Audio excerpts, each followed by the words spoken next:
everyone, what's good, and welcome back to my channel again. It feels so good to be back in front of the camera again. I wasn't sure at first if I would be recording in everything that I made in June video, considering that the last 2 weeks I've been out of the country on vacation, which means for half the month I didn't even touch a crochet hook and I wasn't able to make anything. But I went on live stream a few days ago and told you guys that I only had a few things to show you, and you guys said that you would still love to see a video, so I thought might as well sit down and record this and give you guys what you love. Unfortunately, I only have a few different things that I can showcase to you guys for the month of June, but anyways, here it is. Welcome to the everything that I've crocheted in June video. I know a ton of my new subscribers came from last month's everything that I made video, and I just want to say thank you guys so much for joining my crochet family. It is absolutely insane to me to see how much my channel has taken off and grown just in the last month. And the love that you guys continue to give me is just so immense, and I feel it, and I just want to say thank you from the bottom of my heart for being here with me and going through this journey with me. We're just getting started, baby. Let's do this. Let's go. And let's just hop right into it. In the very beginning of June, I ended up posting the second half of my matching set video. And this is my crochet midi skirt. I originally intended to make this into a maxi skirt, but then once I started making it and trying it on, I kind of realized that the midi skirt looked better on my body. So in case you guys didn't know, I'm actually only about 5 feet tall, and I've noticed that when I wear full-length clothing like a maxi skirt or a maxi dress, it actually shortens the look of my body instead of making me look taller than I am because it covers so much skin. So I ended up going for a midi skirt length, and I'll insert clips right here where you guys can see what it looks like on my body. But this skirt was so fun to whip up. It actually took quite a bit of time considering that there's so much fabric, but I was actually very happy with the outcome of the skirt once I finished it. It looked a lot better on my body than I thought it would. And in case you guys aren't sure what I'm talking about, this was the matching bandeau that I made to go along with this striped skirt.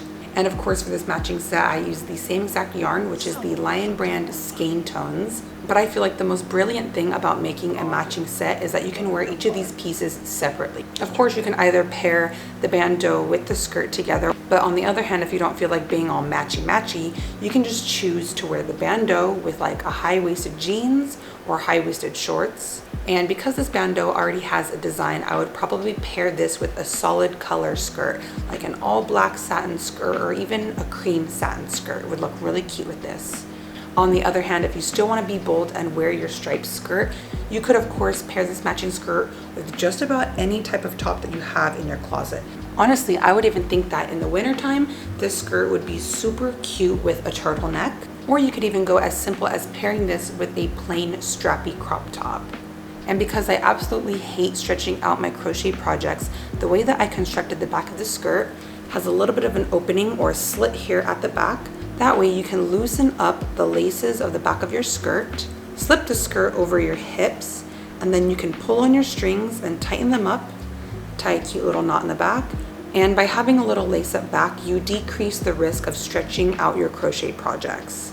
Oh, and another beautiful thing about this skirt tutorial is if you don't like stripes or stripes just aren't your vibe, you can totally make this skirt in one solid color.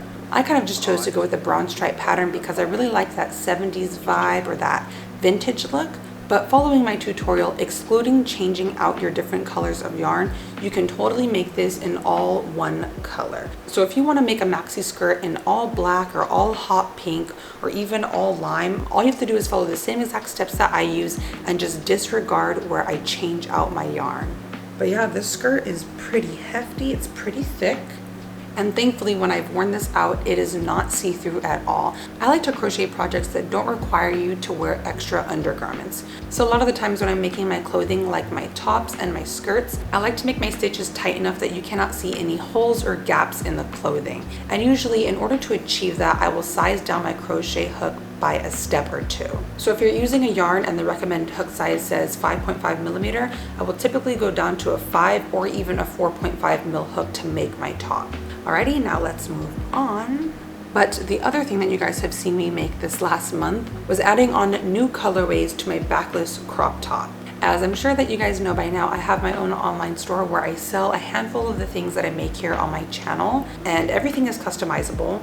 But sadly, a few weeks ago, I realized that I only had my famous backless crop top in one colorway. But once I realized that, I decided, you know what, I need to throw on some solid, simple colors, such as like a mocha brown, a nice beige cream color, and of course, you know, a solid black, because black goes with everything. But yeah, I just kind of took a few days to whip up these new colors. And of course, I had Jordan go out with me and get some product shots with these on. So if you guys would like to order your own custom backless crop top, they are of course available on my website. If you guys have any questions about orders, of course, feel free to DM me or even email me.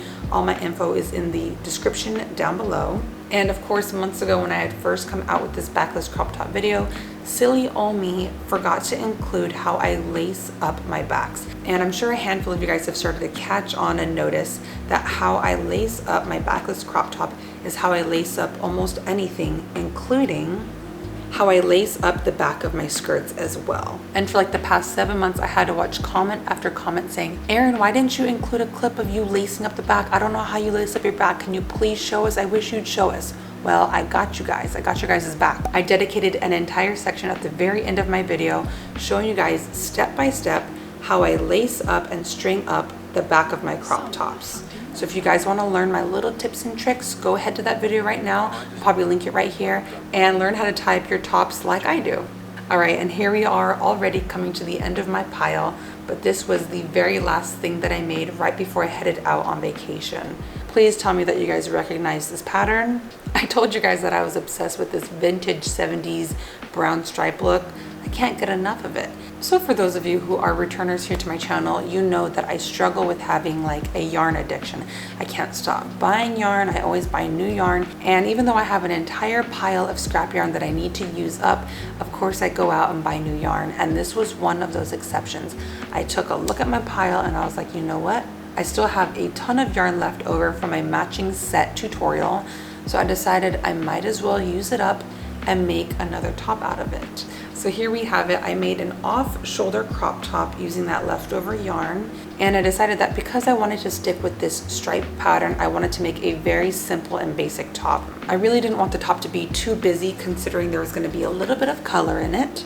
Keeping the same order with those 3 stripes, I give it a little bit of an off-shoulder feel. And the brilliant thing about using those same leftover yarns is that now I have another matching top to wear with my skirt. So on days that I want to feel a little bit more revealing and a little bit more sexy, I can chuck on my bandeau. But on days that I want to feel a little bit more relaxed and more covered up, I can chuck on my off-shoulder top. And just yesterday, Jordan and I actually went out to shoot a few different outfits, and I ended up pairing this off-shoulder top with a pair of olive green cargo pants, and the look was killer. I love pairing my crochet items with very simple and basic bottoms because it helps to make your handmade piece stand out that much more. And for all my ride or dies, you guys are probably recognizing this top from another video that I put out a while back. But yes, this is the same pattern that I used to make that off-shoulder wool crop top. You know, the one that I cannot stop wearing in every single one of my videos. But yeah, even though this is different yarn, I used the same exact steps, the same exact pattern, and I ended up with a very similar result. And in case you guys are loving these off-shoulder vibes, I will be working on a new tutorial coming out soon where I can show you guys how to make this. But I believe that's it for this month, and I just want to say thank you guys so much for tuning in with me again. I don't know why I'm recapping this at the very end of my video, but just this morning I ended up hitting 18,000 subscribers. We are getting so dang close to 20K. I think I'm going to be doing another giveaway once I hit my 20K mark. So just keep an eye out for that. I will be announcing something like that soon. Thank you guys again, and I will be seeing you very, very soon. Bye.